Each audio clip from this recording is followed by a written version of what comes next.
पाकिस्तान में इस वक्त सबसे बड़ा माफिया है आईपीपीज, इंडिपेंडेंट पावर प्रोड्यूसर्स।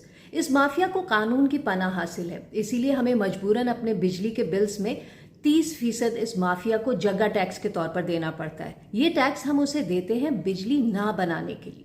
फर्ज करें आपके मोहल्ले में कोई किराने की दुकान नहीं है, आप किसी और मोहल्ले के दुकानदार से कहते हैं कि आओ हमारे यहाँ दुकान खोलो, हमारा पूरा मोहल्ला मिलकर तुमसे महीने का 3 लाख रुपए का सामान खरीदेगा। वो कहता है ठीक है, लेकिन दुकान लगाने का सारा खर्च आप उठाएंगे, साथ में ये कि मैं अगर दुकान लगाऊंगा तो मेरे पास महीने में 5 लाख रुपए का सामान फरोख्त करने की कैपेसिटी होनी चाहिए। इसलिए भले आप मुझसे 3 लाख का सामान लें, मगर कैपेसिटी की मद में मुझे 5 लाख रुपए देने होंगे हर महीने।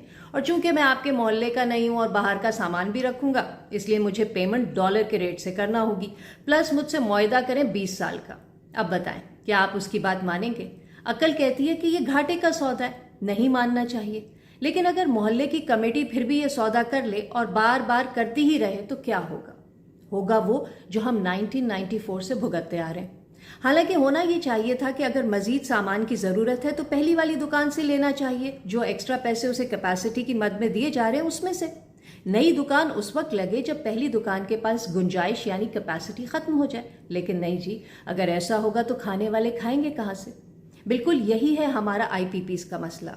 इस वक्त हमारे बिजली के बिलों का 30% से ज्यादा हिस्सा बिजली पैदा करने वाली प्राइवेट कंपनियों यानी आईपीपीज को दिया जाता है कैपेसिटी चार्जेस की मद में।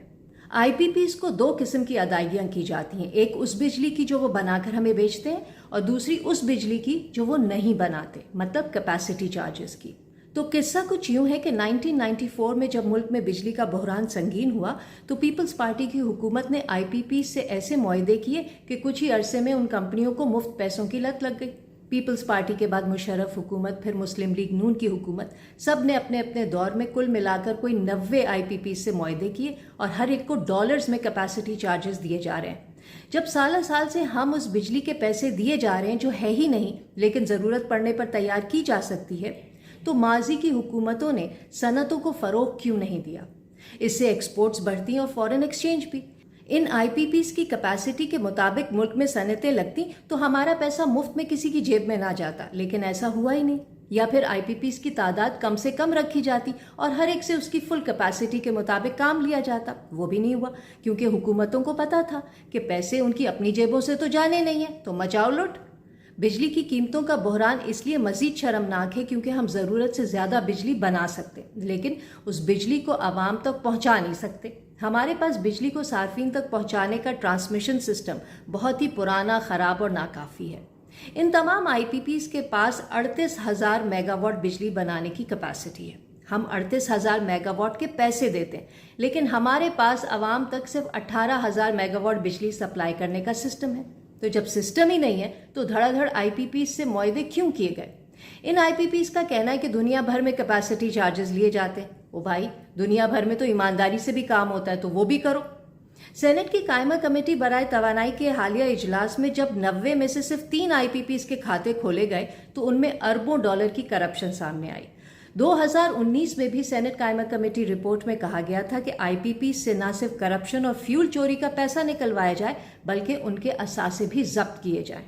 सिर्फ 5 आईपीपी से कोई 40 अरब रुपए वापस लेने की बात हुई थी। सोचे 90 कंपनियों से कितने वापस आएंगे? एक और बात ये सामने आई कि 1994 में जो 16 आईपीपीज थी उनके मालिकान गैर मुल्की थे, तो चलो डॉलर्स में अदायगी तय पाई। बाद में तो सब के सब मकामी थे, तो उनसे किस खुशी में डॉलर्स में डील हुई? इस वक्त तकरीबन तमाम आईपीपीज मालिकान मकामी सरमायादार हैं, मतलब पाकिस्तानी मईशत की कश्ती को हमारे अपने ही डबोर हैं और उन्हें कटहरे में लाने वाला कोई नहीं है। इस रवा माली साल में बिजली सार्फिन को कैपेसिटी पेमेंट्स की मद में 2000 अरब रुपए से ज्यादा देने हैं। जी हाँ, 2000 अरब रुपए हमें उस बिजली के देने हैं जो बनाई ही नहीं जाएगी, यानी आईपीपीज को पावर प्लांट बंद रखने के पैसे दिए जाएंगे। 2013 में जो कैपेसिटी पेमेंट्स 200 अरब थी वो आज 2000 अरब हो गई हैं। अंदाजा लगाएं हमारा दिफाई बजट भी इससे कम है। पूरे मुल्क का तरक्याती बजट इसका कोई 1/4 है। इसीलिए सेनेट की मौजूदा और साबका कायमा कमेटीज की राय है कि पाकिस्तान में जब तक आईपीपीज हैं मुल्क में बिजली सस्ती नहीं हो सकती। ایک سیکنڈ کے لیے مان لیتے ہیں کہ فی الحال آئی پی پی ضروری ہیں، تو کبھی تو ان کے ساتھ کیے گئے معاہدے ختم ہوں گے۔ 1994 میں جو 16 آئی پی پیز لگی ان پر لاگت آئی 60 ارب روپے، وہ اب تک 400 ارب سے زیادہ کما چکی ہیں، پھر بھی ان کے معاہدے ایکسٹینڈ ہوئے چلے جا رہے ہیں۔ توانائی کے متبادل ذرائع سستے کیوں نہیں کیے جاتے؟ دوسرا، کیا آئین پاکستان میں ایسی کوئی شک نہیں ہے جو کہے کہ حکومتوں کے عوام مخالف فیصلوں کو چیلنج کیا جا سکتا ہے؟ موجودہ صورتحال اگر نیشنل ایمرجنسی نہیں ہے تو اور کیا ہے؟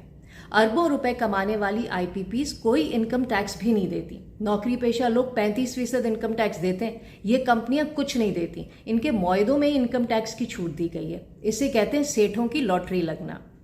1994 میں ڈالر 30 روپے کا تھا، وہ آج 330 روپے کا ہو گیا ہے۔ ایک ٹی وی ٹاک شو میں ماہر معیشت مزمل اسلم بتا رہے تھے کہ پی ٹی آئی کی حکومت نے 27 آئی پی پی سے معاملات ریوائز کیے اور ڈالر ادائیگی کو 148 روپے پر فکس کر دیا۔ اگر ایسا نہ کیا ہوتا تو آج ڈالر جہاں ہے ہم تو مارے جاتے۔ کیپیسٹی چارجز آج 30% کے بجائے 60 یا 70% ہوتے۔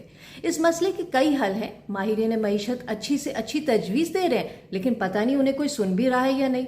ایک ماہر معیشت ہے عمر خان، ان کی رائے ہے کہ بجلی پر ٹیکس کم کر دیں تو بجلی کی ڈیمانڈ بڑھے گی، اس طرح کیپیسٹی چارجز کم ہو جائیں گے۔ ٹیکس بڑھانے سے بجلی کا استعمال کم ہو جاتا ہے، جس سے حالات مزید خراب ہوتے ہیں۔ دراصل بیشتر عوام کو بجلی کے معاملات سمجھ ہی نہیں آتے۔ ماضی کی تمام حکومت نے اسی لا علمی کا فائدہ اٹھاتے ہوئے عوام کو وہ چونا لگایا ہے کہ آج تمام لوگ سڑکوں پر نکلے احتجاج کر رہے ہیں۔ ہمارے بجلی کے بلوں میں جو 30-40% ٹیکسز ہیں وہ بجلی چوری، ٹیکس استثناء، ٹیکس رعایت کی وجہ سے ہیں۔ یہ چوری ہے، لیکن جو کام آئی پی پیز کر رہے ہیں وہ ہماری جیبوں، ہمارے مستقبل اور ریاست پاکستان پر دن دہاڑے ڈاکہ ہے۔ ایسے ہی ظالمانہ معاہدوں کو جواز بنا کر ایسٹ انڈیا کمپنی نے برصغیر پر قبضہ کیا تھا۔